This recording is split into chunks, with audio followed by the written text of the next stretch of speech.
Voy a hablar sobre un modelo de flujo, pero bueno, lo que no dice el título es que es un modelo de flujo hacia un pozo en un yacimiento, ya sea puede ser petrolero, puede ser un acuífero, ¿no? Entonces son medios porosos y un modelo de flujo hacia un yacimiento, hacia un pozo, perdón. Como dice el título, vamos a tratar de obtener un modelo de flujo que considere 3 tipos de porosidades, que vamos a ver cuáles son, y aparte 2 de estas porosidades van a tener propiedades fractales, ¿no? Entonces, pues vamos a comenzar.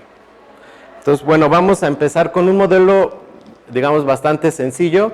Supongamos que tenemos este caso, que tenemos un tubo, una tubería con área transversal, un cuadrado de lado H, que se puede extender hacia infinito de un lado y hacia infinito del otro, y que en algún punto en esa tubería tenemos lo que vamos a llamar pozo, y esa tubería está llena de un material poroso, ¿no? Entonces, si hacemos el modelo de flujo para esta tubería, es esta ecuación de flujo, donde A es el área transversal.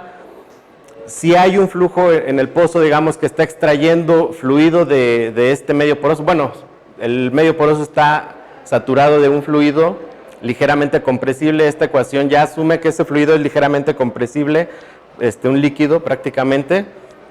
Entonces, al momento de nosotros abrir el pozo a flujo, el fluido va a empezar a moverse hacia el pozo, y entonces esta ecuación es la que modela ese tipo de fenómeno, ¿no? Se está moviendo un fluido hacia el pozo. En la ecuación diferencial tenemos la compresibilidad del medio junto con la del fluido, la porosidad del medio.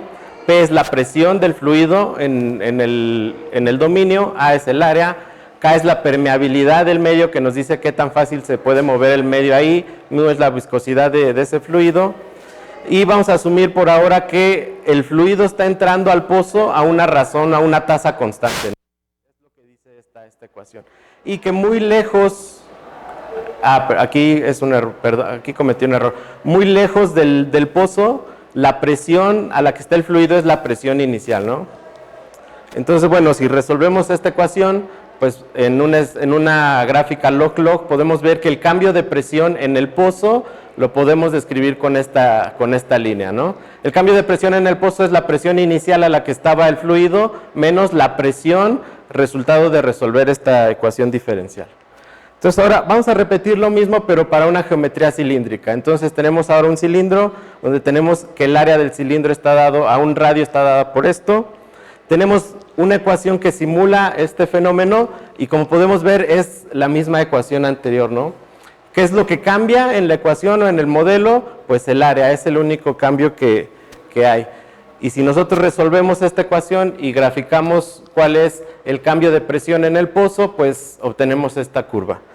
Y pues, como podrán pensar, vamos a repetir lo mismo, pero para un flujo esférico tenemos la ecuación que simula el movimiento del fluido hacia el pozo. En este caso el pozo, digamos que es esa esferita que está ahí en el centro, y el fluido se está moviendo en todas direcciones hacia el centro, pero bueno, de forma radial. La ecuación que está modelando ese fenómeno es esta, y si la comparamos con las anteriores es prácticamente la misma. Lo único que cambia es el área a una cierta distancia r.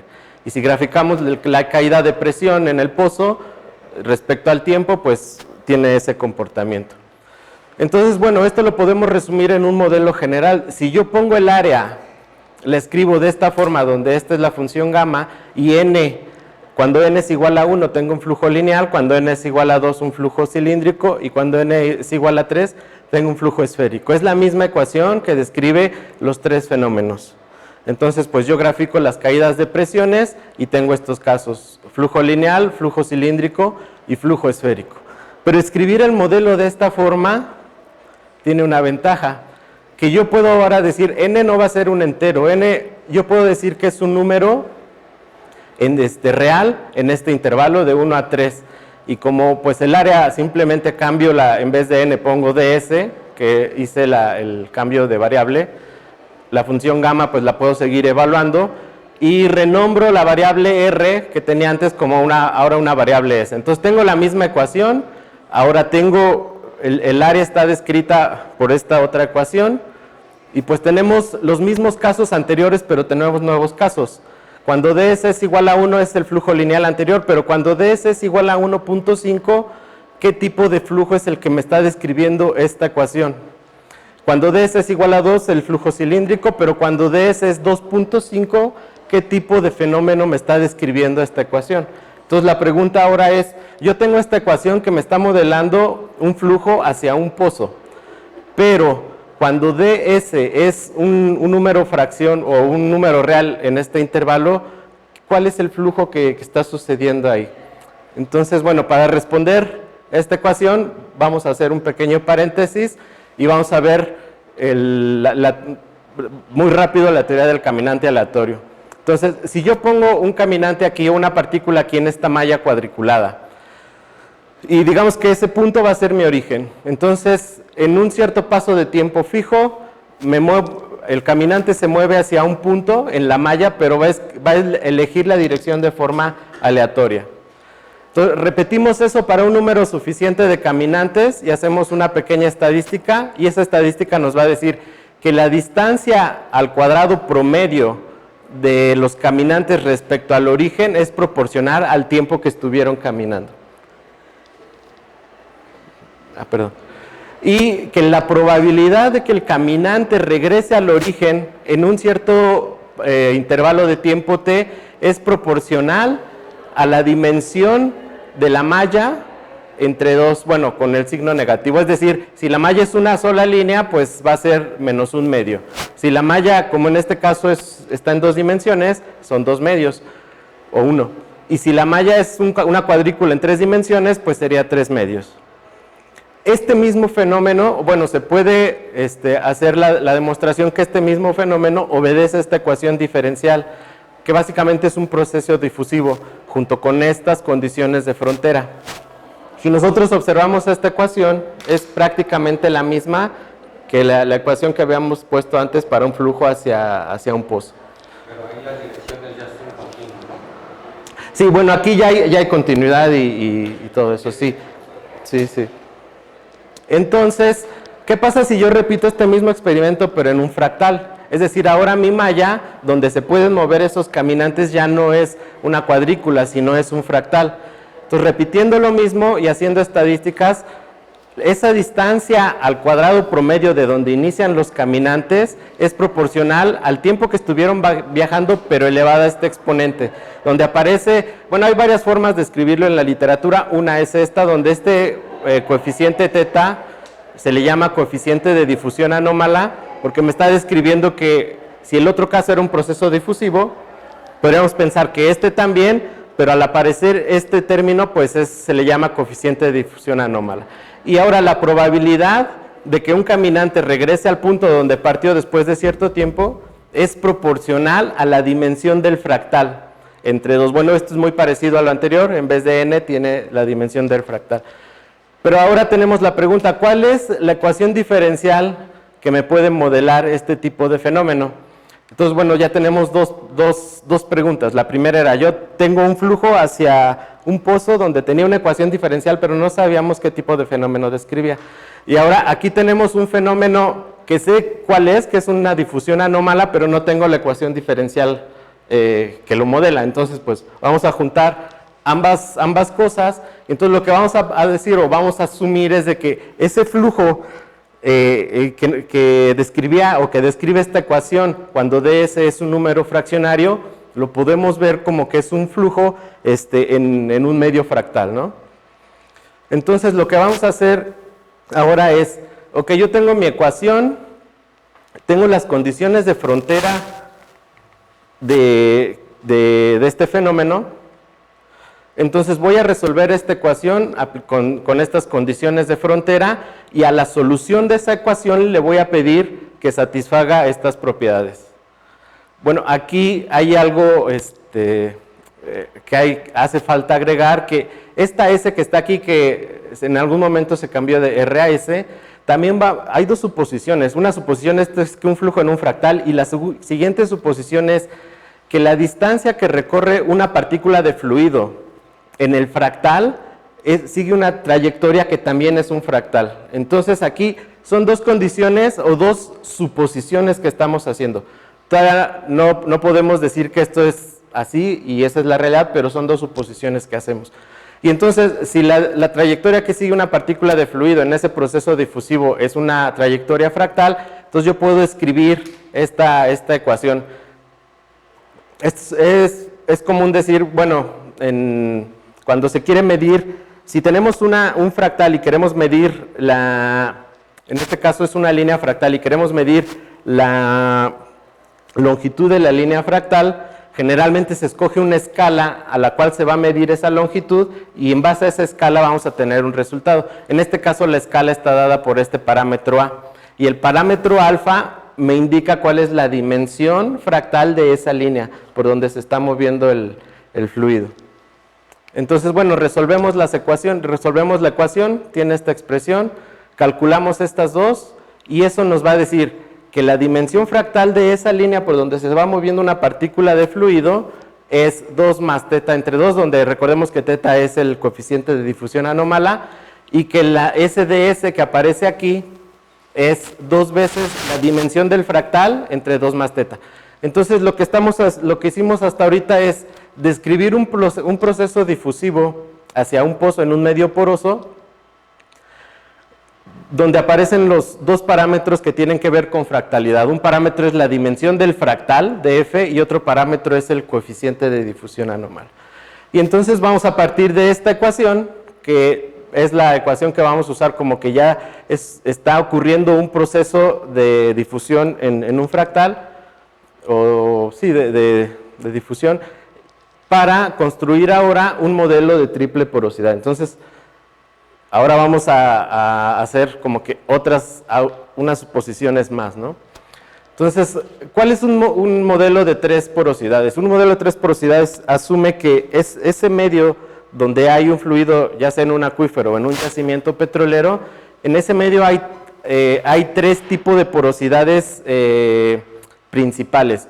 Una que vamos a llamar matriz, donde son poros muy pequeños, que podemos decir de tamaño más o menos uniforme. 2, que hay fracturas, que son pequeñas fracturas, o bueno, fracturas que pueden ser a diferentes escalas en ese medio. Y un tercer tipo de porosidad, que son búbulos, que son también poros, pero de tamaño más grande que los poros que hay en la matriz. Entonces, si tuviéramos una fotografía de un medio que cumple esas características, estuvieran los 3 tipos de porosidades visibles. Pero lo que va a hacer este modelo que lo va a describir es de que va a separar esos 3 medios en 3, como que 3 medios diferentes. Es decir, realmente en la realidad hay un solo medio, ¿no? Pero el modelo va a asumir que son 3 medios diferentes que están sobrepuestos en el mismo espacio, ¿no? Entonces, bueno, los medios es matriz, fractura y búbulos. Y pues por cada medio voy a agregar, a cada medio le voy a decir que hay una ecuación de flujo de las que encontré anteriormente y que esos medios se comunican con un intercambio de masa y ese intercambio de masa que hay entre los medios va a ser proporcional a la diferencia de presiones que hay. Entonces este medio va a estar a una cierta presión, el fluido en este medio va a estar a una cierta presión, el fluido en este otro medio a otra y en este pues de la misma forma. Entonces van a intercambiar masa dependiendo cuál es la diferencia de presión entre ellos, ¿no? Entonces, bueno, pues tenemos que este va a ser nuestro modelo de 3 porosidades y vamos a decirle 2 permeabilidades. ¿Por qué?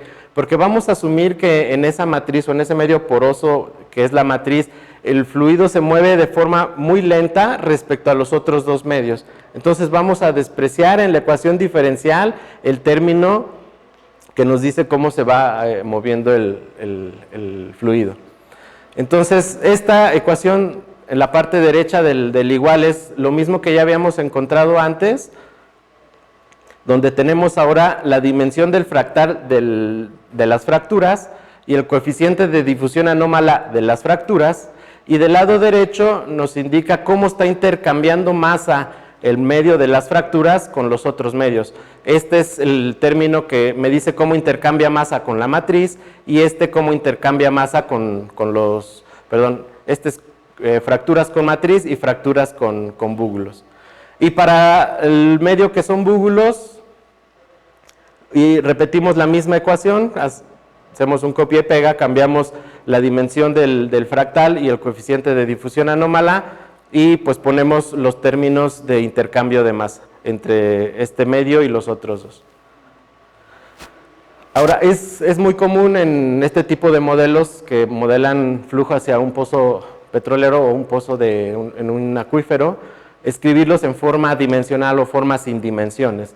Entonces se hacen cambios de variables ahí, ya no puse todo eso, y de tal forma que podemos reescribir las ecuaciones anteriores como estas. Es la misma ecuación, simplemente renombré algunas variables y definí otras, ¿no? Pero la forma de las ecuaciones es la misma.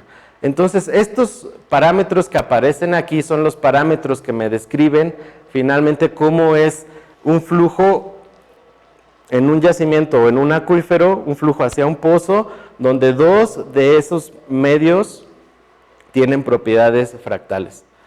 Entonces tenemos, bueno, ahorita vamos a contar los parámetros.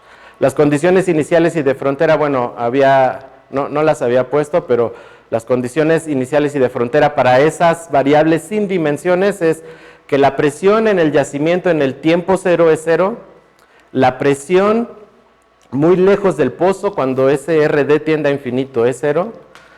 Esta condición de frontera me dice que el fluido que está entrando al pozo está entrando a una razón constante, a un gasto constante.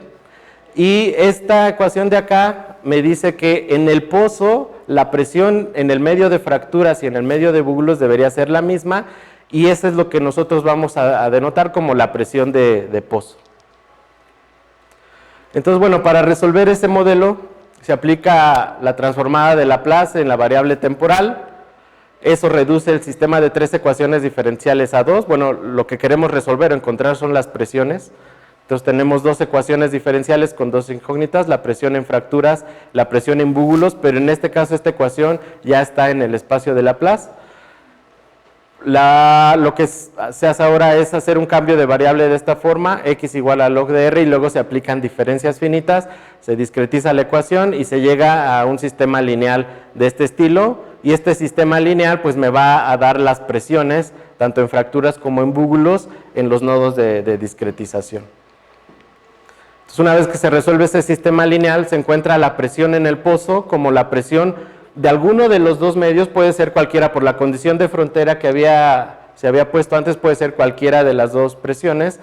Entonces la presión en el pozo va a ser la presión de fracturas en RD igual a 1. Y para regresar del espacio de Laplace se utiliza este método que es el algoritmo de Stiefest, que lo que hace es evaluar la presión en el espacio de Laplace varias veces, se hace esta suma y eso, bueno, multiplicado por este factor, me da ya la presión en tiempo. Entonces, bueno, tenemos los parámetros que intervienen en nuestro modelo de tres porosidades. Estos dos parámetros me indican en el modelo cuánto se almacena, ¿sí?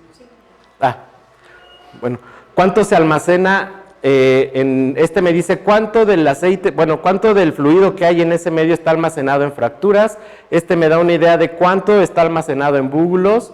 Estos tres coeficientes me dicen qué tanto es la interacción entre matriz y fracturas, entre matriz y búbulos o entre búbulos y fracturas. Este parámetro me indica si el fluido se está moviendo más por las fracturas o más por los búbulos. Si es muy cercano a 1, el fluido se está moviendo más por fracturas. Si es más cercano a 0, se mueve más en búbulos. Estas son las dimensiones de los fractales, de las fracturas y de los búbulos, y los coeficientes de difusión anómala. Entonces, bueno, la solución de esa ecuación anterior con estos parámetros, si yo grafico la presión, en este caso es sin dimensiones, si yo grafico la presión respecto al tiempo, esta sería la gráfica de la solución. Y es común en este tipo de gráficas donde vemos el cambio de la presión en el pozo, también ver en base a esta curva se calcula esta otra, que me dice cómo cambia esa presión respecto al logaritmo del tiempo. Y es muy común este tipo de curva, ¿por qué? Porque aunque aquí se alcanza a ver una pequeña flexión o un pequeño cambio en la forma de la curva, no se nota mucho, pero en esta curva como que amplifica estos dos pequeños cambios. Y estas dos como pancitas, barriguitas que se ven aquí, indican cómo está haciendo el intercambio de fluido entre diferentes medios. Entonces, tienen mucho que ver con estas pancitas que están aquí y indican de cierta forma eso. Esos son como los efectos de las fracturas y de los buglos. De los buglos, sí. Entonces, bueno, en este caso, para este ejemplo escogí estos parámetros fractales como si fuera una geometría cilíndrica. Pero bueno, si empezamos a variar parámetros, podemos observar cómo se mueve. Por ejemplo, si empiezo a variar la dimensión fractal de fracturas, esas curvas empiezan a cambiar. Si nos vamos a la rojita, que es 1, podemos ver que al final la curva se parece mucho a esa primer curva que puse al inicio cuando el flujo era lineal. Cuando la dimensión fractal se acerca a 3, pues la forma de esta curva pues se acerca mucho al ejemplo del inicio donde el flujo era esférico. Y pues bueno, haciendo lo mismo para los buglos tiene un comportamiento similar. Para los coeficientes de difusión anómala se esperaría que tuviera un comportamiento similar, pero no lo tiene. Entonces bueno, aquí hace falta analizar bien por qué no pasó eso. ¿Cuánto me queda? Okay. Bueno, lo que sigue es el problema inverso, pero ya tengo 2 o 3 minutos, entonces yo creo que le voy a dejar aquí porque ya no tengo tiempo, no sé, y aprovechamos esos minutos por si tienen preguntas. Sí. Cuando tomas tu coeficiente de área y lo extiendes a potencias reales, digamos, eso es como hacer un trabajo parcial en que la misma ecuación, si tú ocupas derivadas fraccionales, es el mismo factor de peso que lleva igual a como formas, así como la que estás proponiendo, igual te permite modelar otro tipo de flujos. Bueno, o sea, igual como que no tiene como interpretación por el momento, pero digamos como que lo que veo es que como que nada más extiendes ese factor de peso y podrías aplicar o recuperar ese factor si en lugar de ocupar derivadas enteras, ocupas derivada fraccional, como vas a hacer transformadas de Laplace o algo así también por ahí, que cuando ocupas derivada fraccional de Caputo, y ahí por ejemplo cuando ocupas derivada fraccional, cuando el alfa es mayor que 1, te permite modelar modelos hiperdifusivos, mientras que cuando el alfa es menor que 1, te permite modelar modelos subdifusivos. Sí, no sé si eso lo estás haciendo, o por qué nada más ese factor. Bueno, sí se tiene pensado extender agregándole derivadas de orden fraccionario. Lo único que nos ha detenido hasta ahorita es toda la deducción que se hizo partió, déjame ir rápido, eso no lo dije explícitamente, eso es hasta el principio aquí. Esta ecuación se obtiene de un balance de masa. Es decir, tú defines un volumen de control y dices, lo que entra es igual a lo que sale y en base a eso deduces esta. Cuando nosotros agregamos una derivada de orden fraccionario, estamos modificando ese balance de masa. Entonces hay que tener cuidado cómo agregarlo. Entonces estamos trabajando o estamos tratando de ver que eso se haga de forma adecuada. Es decir, si nada más le pego aquí una derivada de orden fraccionario, me cambia de hecho las unidades, aquí tendría tiempo elevado a un exponente, entonces hay que tener cuidado. Pero sí, en algún momento se tiene pensado poder extenderlo a derivadas de orden fraccionario.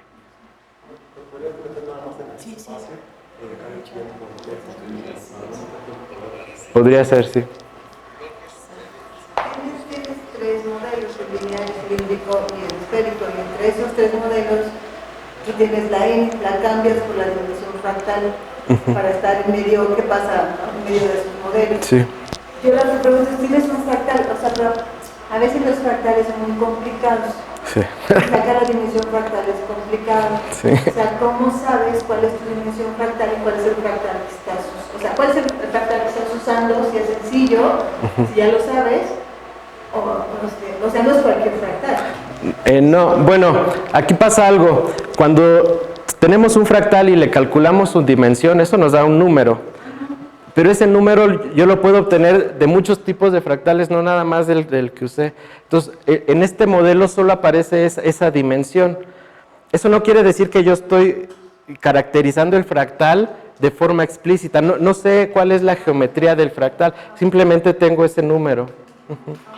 Básicamente lo que estás diciendo es que la manera en que crece el área es indeterminada entre 1 y 3. Sí, Es una manera en que crece el área, básicamente. sí. Una manera elegante de decirlo es que un fractal puede hacer eso. Esa es una respuesta, puede haber otras, de hecho.